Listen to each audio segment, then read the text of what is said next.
Hello and welcome. Today we're talking to Graham Head. Graham, you've been a member of the Beaumaris Lions Club for nearly 40 years now. 36 years, John. Actually, today being the 4th of May, another 3 days, 7th of May, it'll be the 36th anniversary of me joining the Beaumaris Lions Club. It's been a wonderful experience. I've enjoyed every minute of it, and both from a club point of view and also being on the district and other committees that I've been on and so forth there. I can't speak highly enough of my, wonderful times over the years, the various functions we've had and so forth, sausage sizzles, sporting nights. Graham, why did you join the Lions Club? Well, it's a long story, John, as much as I was the manager of the National Bank in Beaumaris between 1974 and 1983, and during the time, about 74 there, I had two customers who were members of the Lions Club of Beaumaris. In fact, they were both past presidents and that there, and they wanted me to join, but for whatever reason, I don't know, they worked on me for 10 years.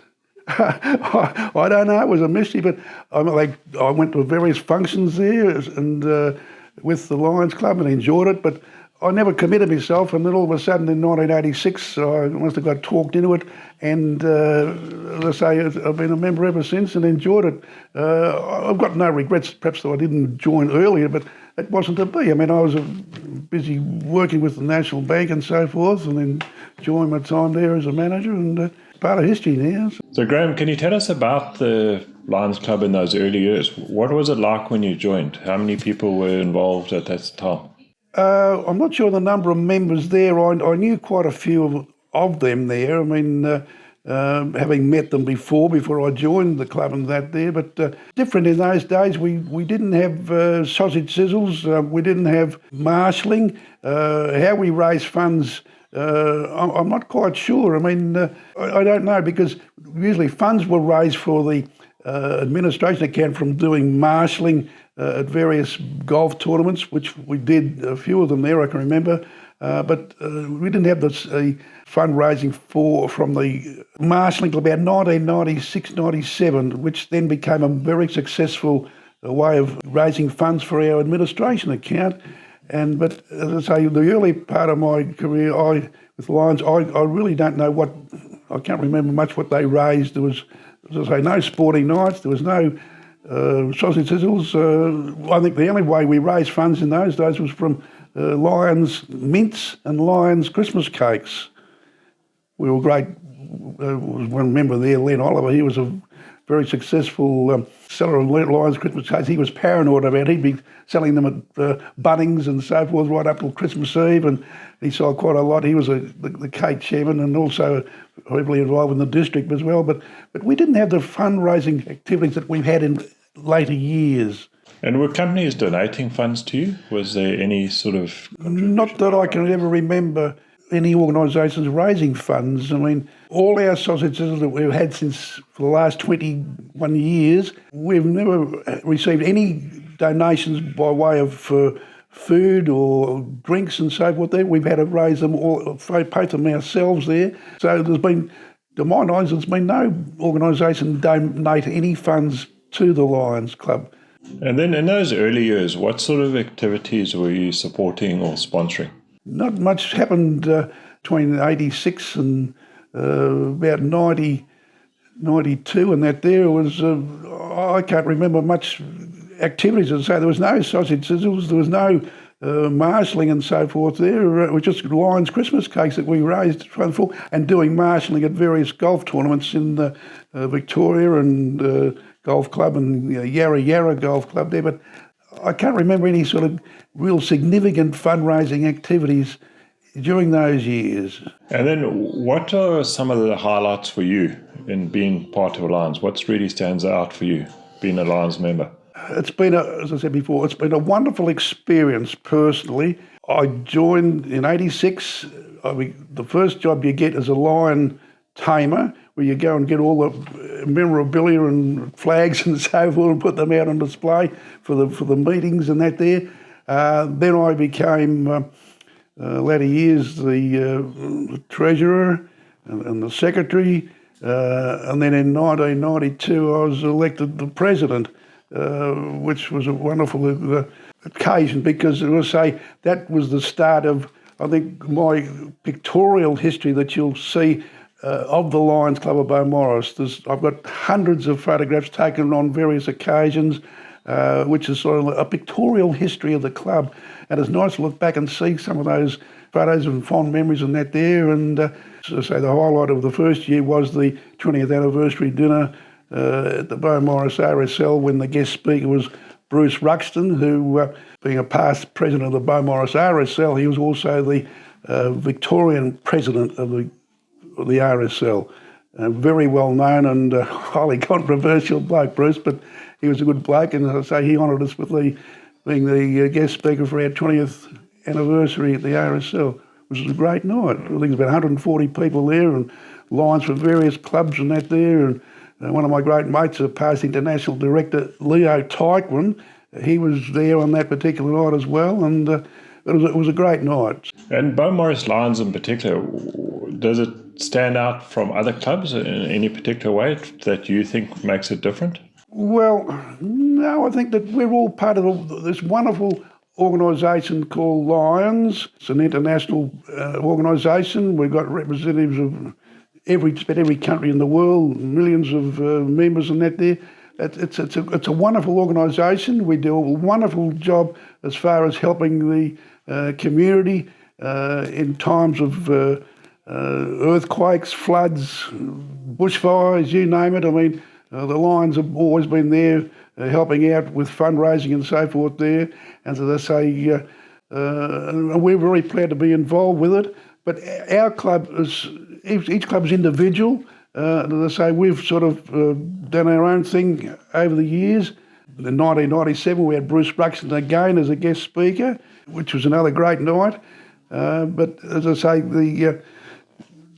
from about 1996, 97, we started fundraising.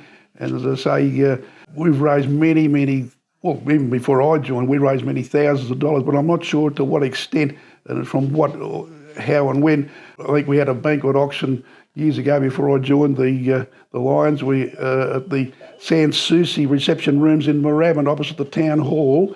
I'm not sure which year it was, but I know it was the year that Rupert Hamer was the Victorian Premier, and he was one of the guests on the night. It was a very enjoyable night. The auctioneer did a great job, and the people were, towards the end of the night there, the blokes were bidding for some of these undergarments and so forth there. Very strong bidding and so forth, but it was a very successful night. The funds raised were for the Sandringham Hospital. I'm not sure exactly how much, but Rupert Hamer enjoyed himself that much. He was one of the last to leave, and it was a most enjoyable night. But as to what we raised on that night, I don't know. But that was not sure which year it was. But that was the start. But I don't think I was a member then. But as I say, since 1996, 97, we raised substantial funds from the marshalling. In terms of the marshalling, can you tell me more about what you do for marshalling? We were very fortunate to get this job. It was for one of our members, a bloke called Mike Rattenbach. He was of all places come from South Africa. A lovely couple, he and his wife, and he managed to have the contacts there to get able to do the marshalling. We were doing marshalling on Beach Road between Mordialloc, with the intersection of the Nepean Highway, and Port Melbourne. Any time there could be a triathlon between, say, Sandringham and Mordialloc, or the other way, Port Melbourne out there. And we used to have quite a few members get involved. We got paid so much an hour for our, and the funds, I'm not sure how much we raised, but that went into our administration account, which helped pay for all our membership fees and any costs regarding flowers and so forth, or gifts for people that are sick and so forth. And as I say, we raised quite a substantial amount of money over the years. We used to cooperate with the police, because the police used to be there as well. I know some of the motorists used to get very annoyed. They couldn't get on the beach road there because of the cyclists coming up and down and that there. And many a time you had a very frustrated motorist, and they'd abuse you, and they'd abuse the police as well. So it was quite an interesting experience. And as I say, we did it for a number of years, and as I say, raised a substantial amount of money. But it sort of gave us funds for our administration account, which was great. And then how early do you get up in the morning to do it? We used to have to be on the various sites, say in Beaumaris or Mordialloc or Mentone or somewhere, perhaps from about 7, 7:30 in the morning, and usually we're there till about 10, 10:30 till the police gave the all clear. The police, they controlled the roads and that there, because naturally there's no motorists allowed when the bikes are up and down, and as I say, but once they gave the all clear, it was fine. But the police controlled it. I remember one day we were doing marshalling and I was on the Esplanade at St Kilda, and this policeman who was in charge, the road was clear, of course, but he was tearing up and down about 120 k's an hour. He must have taken great pleasure in doing it, but the road was clear. But as I say, I remember quite vividly, he was keeping control, but whether some incident happened down the road a bit more, but he was moving on quite fast. But that was an experience, as I say. Usually it was all weathers. Usually from about October through the summer months to about March. And the big one, we used to have a corporate day in March at Elwood Life Saving Club there. There was a lot of tents and all that sort of stuff there. It was a big corporate event, and we were involved there. I know we used to get up and it was dark. I mean, getting to Elwood there, but... And Graham, in terms of the sausage sizzle, can you tell us about those and how much funds you raised through those? Sausage sizzles came about. One of our members' wives worked at Bunnings in Moorabbin there, in Warrigal Road, and she happened to talk to the people who were running the sausages about our club becoming involved. And that was the start of a wonderful association we've had since then with the Bunnings organisation. And I can't speak highly enough of what the Bunnings organisation have done to us and many other organisations, schools, charities and so forth over the years of raising funds. And we started there about 21 years ago, and we raised quite a lot of money. All the members were involved in the cooking and so forth there. It was highly successful. We were quite regular being there monthly and so forth there. We used to raise $400 or $500 or more each day. I think apart from raising funds, we sort of was the comradeship between all the members, having a laugh and getting involved and that there. It was a wonderful experience, as I say, and we were very fortunate starting off there, and we're very fortunate having the bloke in charge originally was my great mate Harry Johnson, who died there a year or so ago, but he was in charge for many years. A wonderful bloke, Harry. He was a retired Chief Inspector with the Victorian Police. Real character. He was from Northern Ireland. He had an Irish brogue about him. Wonderful sense of humour, and he organised everything there. He did the cooking and organising all the functions, ordering the food, the drink and so forth. He used to cut it in his big four-wheel drive and took it home, and his wife used to wash all the things. His wife, June, she was a great assistant. But as I say, it was very enjoyable, the sausages, and it's been continuing ever since. For the first number of years, we were at the Moorabbin site, and then I think unfortunately what happened, they asked us to do a sausage sizzle at the last minute, perhaps a day's notice. Well, we couldn't help them because we just didn't have the manpower to arrange something at the last minute, and they sort of give us the flick. But we were very fortunate to then become involved with Bunnings at Mentone at the old site. We were there for quite a few years, still raising funds. Perhaps we work all day for about $300 profit and that there, but it was still a wonderful occasion to sort of mix with all our, I've got many photos there showing the people that were involved in that there, but Harry Johnson did a fantastic job for quite a number of years. And then Bunnings moved down from the old site to where they are now, and it's one of the biggest Bunnings sites in Victoria. I think I've been told that the circumference of the big building there is about 1 kilometre around. And as I say, that was the start of a another great era, in as much as we used to raise a bit more money there for the Lions. And Harry, unfortunately, took crook there. I think he did it for about 14 years or so. Wonderful job, Harry. And then he was replaced by another great mate of mine, the late Graham Gehrig, whose son Fraser used to play football for West Coast Eagles and St Kilda. In fact, he won a couple of Coleman medals for the leading goal kicker when he was playing for St Kilda. But Graham was a great successor to Harry. He was a real character and a wonderful bloke. And as I say, there again, the comradeship between all the members, plenty of laughs, and it was a great experience. Unfortunately, Graham died there about 4 years ago, and then he was succeeded by our current president, Lee Hutton, who is also doing a great job. And we're still at Bunnings in Mentone. We raise sometimes $700-800 there. We've been very fortunate to have the opportunity to have the sausages on the last Friday of each month. And the best day is when we have the grand final leave. We've done a few of those, and we raised about $2,500 a day, which was a wonderful achievement there. But the last couple of years, we sort of haven't been able to do that because of the lockdown with the COVID there. But as I say, it's still continuing. We had one there the other day. I think we raised about $700-800. And as I say, it's a great fundraiser. And all the money we raised from the sausages over the years, I don't know how many thousands of dollars we've raised, but every cent has gone back into the community by way of supporting Lions projects like, now we were helping out with the floods in New South Wales, raising funds. We've raised funds for bushfires and all that sort of thing there. All the funds we've raised over the years has always gone back into the Lions projects or the local community.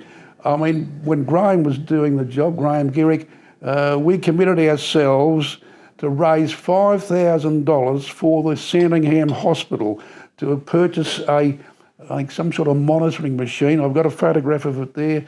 And we raised the $5,000 over about 4 or 5 sausage sizzles, and then we presented the cheque to the Director of Nursing, who we knew very well. She'd been a guest speaker at some of our meetings, and we presented her with the $5,000, and I took a photograph of Graham that day on one of these machines and that was his last public appearance for Lions there. So very fond memory. But every cent that we've raised over the years has gone back into the community. Graham, you also have been involved in projects like Lacola. Lacola, it's another wonderful Lions project, in as much as it's on the site of an old wood mill down in Gippsland, Lacola, just north of, it was on the McAllister River. But we've been involved with Village Lacola for many years. We've raised a lot of money for Lacola over the years to help sponsor children, local children that are sort of disadvantaged and so forth there, to partake in this particular camp, which goes for about 7 days. We've sponsored many of those children from the local, like this would be the Gordon Boys Home in Cheltenham there, and others ones that live in sort of areas of height and so forth there. So, usually disadvantaged children. They've got to be up to, I think, about 11 years of age, but they go down there. They don't want to go. They're a bit sort of, I'm not sure I enjoy myself. They have such a great time, they don't want to come home. They want to stay there. It's a wonderful thing. And I say, we've helped out raise funds to send these children there. I think it costs a couple $100 for each child for the week. We've raised a lot of money over the years. When you become a president of the Lions Club of Beaumaris, when you finish your stint, you usually become a live member of Lacola. I've got a certificate there. But our association with Lacola has been a wonderful thing. As I say, we've helped quite a lot of children there. It's a great project there. And as I say, we'll continue to support it in the years to come. Now, Graham, you've also been involved with Hearing Dogs Australia. With the Hearing Dogs, we've had guest speakers come to our meetings. I think one time we had he was the national chairman of the hearing dogs there. We've also had the district hearing dogs chairman.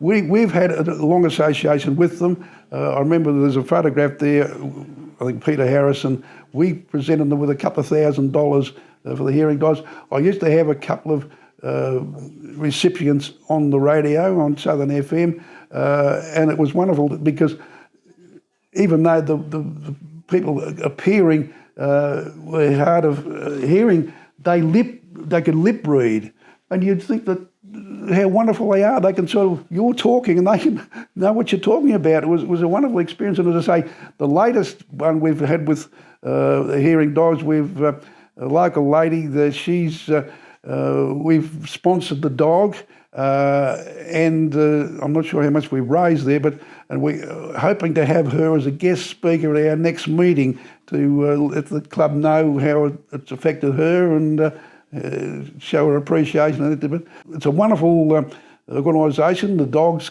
are trained in Harndorf in South Australia. It costs, I think, about $30,000 to train them.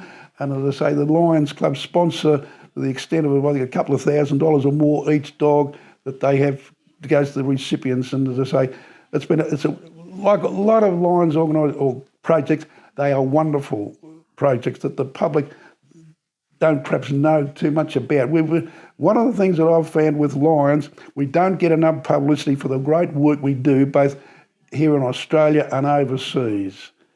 It's been a bit of a shortcoming. I don't know why it is, but we don't get sufficient publicity to let the public know what a great job we do overall. Graham, looking back over the 40 years you've been a member, what's really been the highlight for you? What have you enjoyed the most? Been very heavily involved in the Lions Eye Donation Service, which was originally the Lions Eye Bank, which deals in corneas at the Royal Victorian Eye and Ear Hospital. I've been on the committee of management there for the last 26 years. I joined in 1995. That's been a wonderful experience, and as much as I've met so many medical people, doctors, surgeons, professors, associate professors, it's been a wonderful sort of an association there. And there again, see, the Lions have been very heavily involved in sight since about 1925, since Helen Keller challenged the Lions to be Knights of the Blind. And since then, the Lions organisation has raised millions and millions of dollars for Sight First, which started about 2000. It was a public education program educating the public about the different eye diseases like diabetic retinopathy, glaucoma, age-related macular degeneration. And as I say, the Lions have been very heavily involved over the years. They've raised hundreds of millions of dollars there. It's both Sight First 1 and Sight First 2. I was very involved with, apart from the Eye Bank or Eye Donation Service, I was also involved as the Lions Eye Health, LEHP, the Lions Eye Health Program. I was the district chairman for about 6 years, and I had many wonderful experiences there, meeting up with the Lions throughout Australia, people from Glaucoma Australia and all this sort of stuff.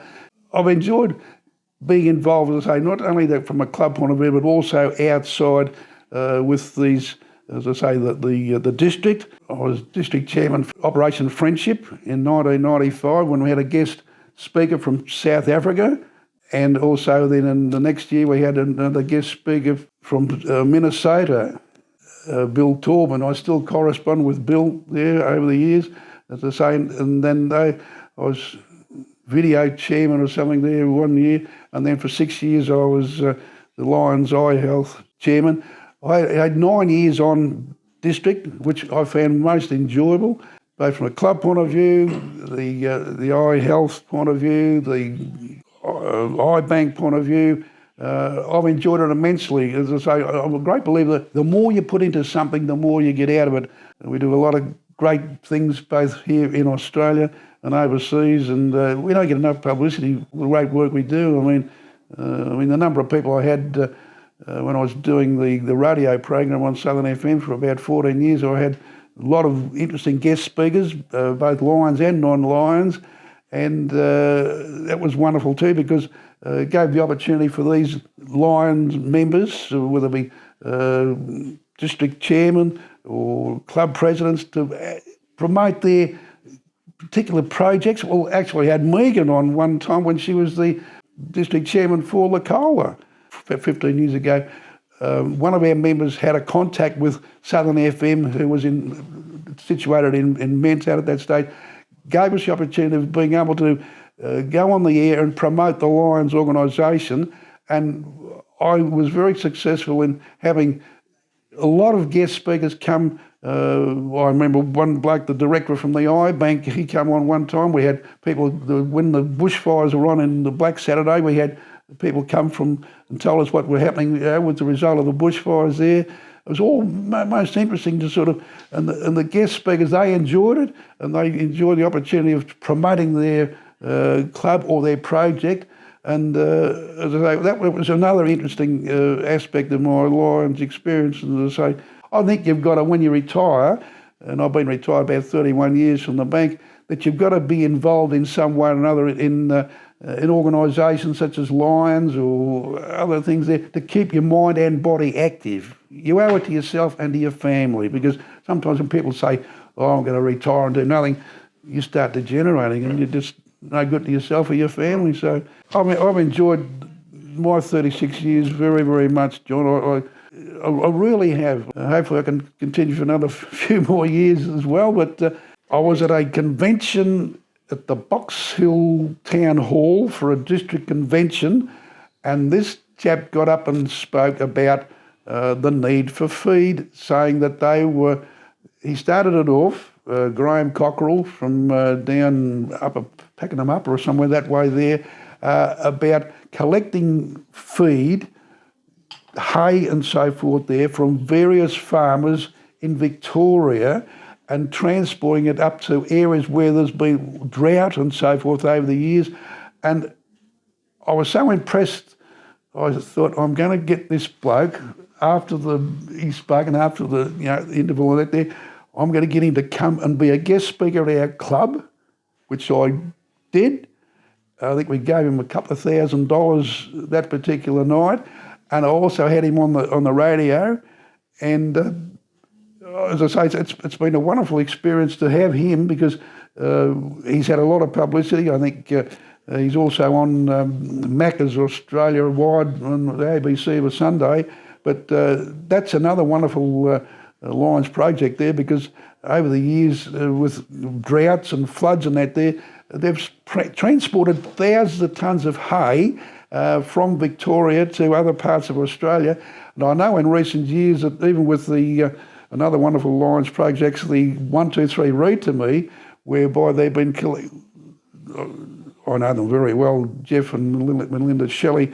They collect all these children's books in good condition, and I know they were sending books up to these areas that were affected by the droughts and floods, with the need for feed organisations. I was very fortunate because I wanted to branch out rather than just within the club, branch out and sort of do something in the district. And I was appointed by past District Governor Bob Cooper to go on the committee for the iBank in 1995. And then on the district, I got appointed there the district chairman for, as I say, videos and so forth. Then I got for 2 years with the Operation Friendship, and then the eye health there. It's been wonderful sort of to branch out other than just within the club. You broaden your horizons. You meet so many interesting people over the years. And the real social events that we've had successfully run over the years. We had quite a lot of success with the Calcuttas on the Brownlow medal. They were run successfully at the Sandringham Club. Then we also had the Calcuttas on the Melbourne Cup, which we had at the Beaumaris RSL. We couldn't run the Calcuttas on the Melbourne Cup because the Sandringham Club members used to run their own big Calcutta on the Melbourne Cup, and we didn't want to interfere with that, so we did the Calcuttas on the Melbourne Cup at the Beaumaris RSL, and we used to have the Phantom Call by Bill Collins. They get a recording from Bill Collins, but the last couple of years we did it. We had a bloke who came and did the Phantom Calling, and one of the highlights was that he used to name all the jockeys with the wives of the members. But it added quite to the atmosphere, and one of the members had a big bookies bag, and it was quite a successful. But then we were very fortunate through one of our members. Well, it started off with our club president, a big called Lofty, big Colin, 6'6". He was a member of the Cheltenham Bowling Club, and he got our first guest speaker for a sporting night, Alan Jeans, successful coach and so forth, Hawthorn or whatever. We got him, didn't have to pay for him because he came as a guest of Lofty, Colin Hubbard. And as I say, that was the start of it. We had then Alan Jeans. We raised $2,500 for the David Hart Walker, which was for children with a disability that couldn't walk, and the machine cost a couple of thousand more, and we raised $2,500 for that. Then the second one was Peter McKenna, champion footballer, Collingwood footballer, full forward there. He was a brother-in-law of one of our past presidents, Ross Brimmer. Because remember, Ross, he said, I'll bring my brother-in-law along. I said, who's that? He said, Peter McKenna. Well, Peter was a champion full forward, and we raised, as I say, $2,000 for the David Hart Walker. And then, it's not what you know to who you know, but one of our members, Judith Holloman, the late Judith Holloman, one of her relations was James Tompkins, who was a champion Olympic rower of the awesome foursome. And we had James come along one night, and we raised $3,000 for Here for Life. And then one of the members of the RSL was a bloke called Peter Richardson, a member of the RSL, but also he used to work for Sporting, and then he had his own sporting goods wholesaler in Cheltenham. And Peter, he actually through Ross Brimmer, he said, I'll get you some good guest speakers. So the first one that we had was Frank Sedgman, champion tennis player. And we raised $2,000 for the Samantha Darton Foundation. And Frank came and he didn't get paid because he was a friend of Peter Richardson, because Peter was chairman of the Melbourne Cricket Club tennis section. Apparently with the Melbourne Cricket Club, they got football section, the cricket section, bowl section, and Peter was the chairman of the tennis section. He got John Fitzgerald, the former tennis player, Australian tennis captain, Davis Cup captain, John Fitzgerald. We raised $3,500 for Yarrabah, which is a local child school in Aspendale with disadvantaged children with various disabilities and that there. As I say, that was another. But he knew Fitzy. Peter Richardson knew Fitzy. He came along and he didn't get paid. I think we had about 150 people there. And then Peter said, "We'll get another good guest speaker." So we got Kevin Sheedy, well-known footballer, coach and so forth, and we raised $5,000 for the Prostate Cancer Foundation. It was 2 weeks before I had my prostate cancer removed. And then the following year, another friend of Peter's, and I think it was a relation, because either his son or his daughter married one of Bartlett's, Kevin Bartlett, who was another football personality, champion football and so forth there. And we raised $3,500 for the Child and Family Care Network. It used to be, I think, the Burwood Boys Home, but so $3,500, and then a couple of years later we had he got Ross Lyon, who was a football coach at St Kilda and so forth, and he came along and also was assisted by Peter McKenna, and they raised $5,000 for the Motor Neurone Disease Foundation. And then unfortunately we had Tom Hayford, but we didn't raise any money that year because Tom brought all this paraphernalia, the big posters and that there, and he wanted to flog them off, and we didn't make any money at all. So, but after that, we finished up getting from one of my contacts there, David Parkin, another well-known football identity. We got him for nothing because we raised $3,000 for the Prostate Cancer Foundation male bike ride. David, well, like me, he was a prostate cancer survivor, and as I say, he got $3,000 that day. The Beaumaris RSL closed in June 2015, and then we relocated to the Mentone RSL, and then we said we've got to have another sporting night. So we finished up having Nick Rewald as guest speaker in 2016, and we raised $5,500 for the Maddie Rewald Vision, which was Nick's late sister. That was the end of our wonderful sporting nights. So they were both not only successful as far as fundraising, but socially, it created a great atmosphere. And as I say, all the funds went to various charitable organisations that the guest speakers were patrons of, or were collected with it. And what we did to make sure that we were honest with the people, because people were prepared to pay to go, they were prepared to pay for raffle tickets, they wanted, we auctioned footballs, yeah. Every cent went to these organisations. And what we did, we had our great mate, past late great Grant Nicol, another great lion. He was in charge, and he used to calculate what we'd raised, and he'd say, "Well, right, we've got about 3,300. We'll make it up to 3,500." So he would write the cheque out. He would get the president of the club at the time to present it to the guest speaker, who would then present it to the representative of the organisation that they were involved with on the night, so people could see exactly that the funds were there, whatever was raised was given out on the night. There was none of this sort of hide behind thing, We want to be upfront in all of our fundraising activities, and I think that's been another wonderful thing as far as I'm concerned, as far as the Beaumaris Lions Club is concerned.